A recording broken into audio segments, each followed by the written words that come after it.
Money is emotional.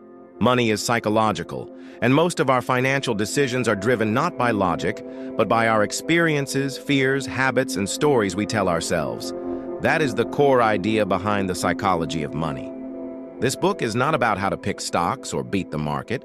It is about understanding how people behave with money and why behavior matters far more than knowledge. Let's explore the timeless lessons that can quietly change the way you think about wealth forever. Money is shaped by personal experience. No two people experience money the same way. Someone who grew up during financial hardship will see money as security. Someone who grew up during prosperity may see money as opportunity. Someone who lived through a market crash may fear risk. Someone who never has may embrace it freely. None of these views are right or wrong. They are simply shaped by lived experience. The problem begins when we assume our view of money is universal. We often judge others' financial decisions as foolish or reckless, without realizing that their experiences are different from ours. What feels safe to one person may feel dangerous to another. Understanding this creates empathy, and more importantly, it helps us stop copying strategies that don't fit our own lives. Good financial decisions are not about what worked for someone else. They are about what works for you, given your goals, fears, time horizon, and values. Luck and risk play a bigger role than we admit. We love stories of success. We admire billionaires, investors, entrepreneurs, and icons of wealth. But we often ignore two invisible forces behind every success story: luck and risk. Luck brings unexpected opportunity. Risk brings unexpected loss. Both are always present, and neither can be fully controlled. When we focus only on success stories, we make a dangerous mistake. We assume outcomes are purely the result of skill. But for every wildly successful person, there are others just as talented who failed, due to timing, bad luck, or uncontrollable events. This doesn't mean effort doesn't matter. It means humility matters. Instead of trying to copy extreme success, it's wiser to learn from broad patterns and long-term behavior. Sustainable wealth is built not by taking heroic risks, but by avoiding ruin. The goal of money is freedom. Many people chase money thinking it will bring happiness, but money itself doesn't create happiness. What money truly offers is control over your time, the ability to wake up without an alarm, the freedom to say no to things you don't want, the space to spend time with people you love, the option to walk away from toxic situations. This kind of freedom doesn't require extreme wealth.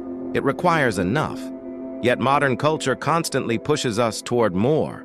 More income, more status, more comparison. The most powerful form of wealth is not having the most, but needing the least. When you define enough for yourself, you reclaim control over your life. Wealth is what you don't see. We often confuse wealth with rich appearance, expensive cars, luxury homes, designer clothes, but these are signs of spending, not wealth. True wealth is what remains after you subtract what you've spent. It's the savings, the investments, the buffer, the unseen security. Ironically, the person driving the flashy car may be financially fragile, while the person living modestly may be deeply secure. The quiet power of wealth lies in invisibility. And because it's invisible, it doesn't get applause, but it gives peace. Saving is more important than returns. Many people obsess over investment returns. They search for the best stock, the smartest strategy, the perfect timing. But saving matters more than returns. Why? Because saving is within your control. Markets are not. You don't need extraordinary income to build wealth. You need a high saving rate relative to your lifestyle. Someone earning modestly but saving consistently can outperform someone earning far more but spending everything. Saving is not about sacrifice. It's about flexibility. Every rupee you save buys future freedom. Compounding rewards. Patience, not intelligence. Compounding is simple, but not easy. Small actions, repeated over long periods, create extraordinary results. Most of Warren Buffett's wealth came after his mid-50s, not because he suddenly became smarter, but because compounding had time to work. The hardest part is waiting.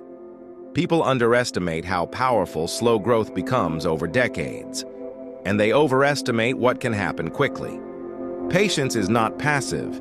It is an active decision to stay the course despite boredom, fear, and noise.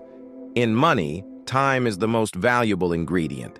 Avoid ruin at all costs. One of the most important financial rules is rarely discussed.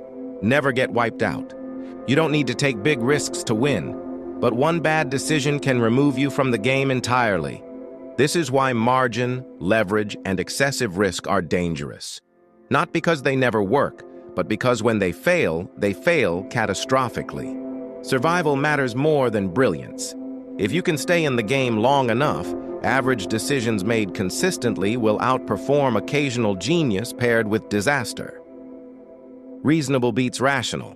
In theory, we should all make perfectly rational financial decisions. In reality, we are emotional humans.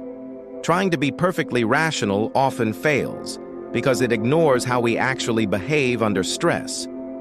A reasonable plan you can stick to is better than a perfect plan you abandon.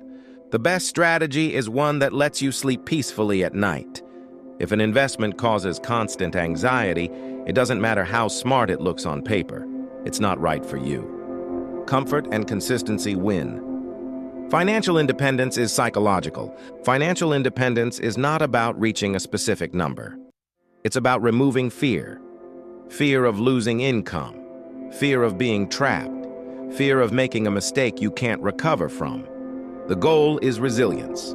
Enough savings to handle emergencies. Enough flexibility to change direction. Enough margin to survive mistakes. Wealth that brings anxiety is not wealth. Wealth that creates calm is. The danger of comparison.